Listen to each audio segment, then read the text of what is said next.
కూటమి ప్రభుత్వం ఖరీఫ్ సీజన్లో పంటలకు సరిపడా ఎరువులను అందించి ఆదుకోవాలని నంద్యాల మాజీ ఎమ్మెల్యే శిల్పా రవిచంద్ర కిషోర్ రెడ్డి కోరారు. నియోజకవర్గంలో ఎరువుల పంపిణీలో జరుగుతున్న అవకతవకలతో రైతులు ఇబ్బందులు పడుతున్నారని మీడియా సమావేశంలో విమర్శించారు. ఈ కార్యక్రమంలో ఎమ్మెల్సీ ఇసాక్ బాషా, మాజీ మార్క్ఫెడ్ చైర్మన్ నాగిరెడ్డి, రామసుబ్బారెడ్డి, కోటిరెడ్డి తదితరులు పాల్గొన్నారు. కూటమి ప్రభుత్వంలో రైతులకు కష్టాలు, నష్టాలు, క్షామం తాండవిస్తోందని వైసీపీ నాయకులు విమర్శించారు.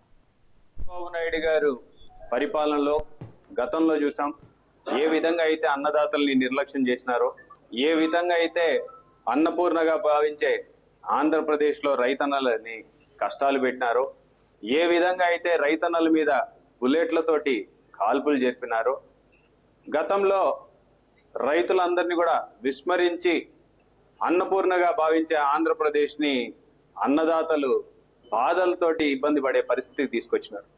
మరి చంద్రబాబు నాయుడు గారి మరొకసారి అవకాశం ఇచ్చారు ప్రజలు.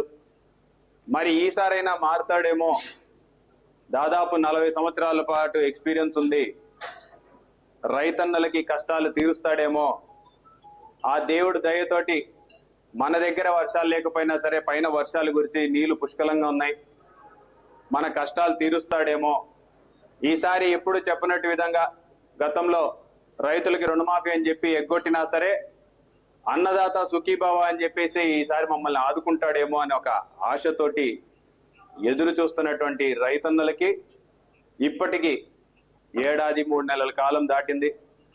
ఈనాటి వరకు కూడా ఎటువంటి మేలు జరగలేదనేది వాస్తవ పరిస్థితుల్లో అర్థం పడుతోంది.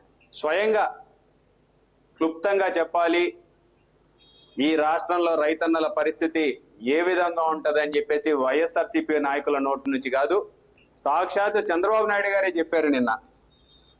నేను ఉన్నంత వరకు, చంద్రబాబు నాయుడు గారి ప్రభుత్వం ఉన్నంత వరకు రైతులకి భరోసా ఉండదు, ఉండబోదు అని చెప్పేసి చాలా స్పష్టంగా చెప్పడం జరిగింది. అంటే ఎక్కడో మనసులో ఉన్న మాటలే బయటికి వచ్చిన విధంగా మనకి స్పష్టంగా కనపడుతోంది. ఎందుకంటే రైతన్న ఆయన మనసులో లేకపోతే ఆ మాటలు అనాల్సిన పని లేదు. ఆ మాటలు అంత గట్టిగా రైతన్నల ముందే చెప్పగలిగినారంటే నిజంగా ఆయన ధైర్యానికి హ్యాట్స్ ఆఫ్. గత ప్రభుత్వం అన్న క్యాంటీన్లను ధ్వంసం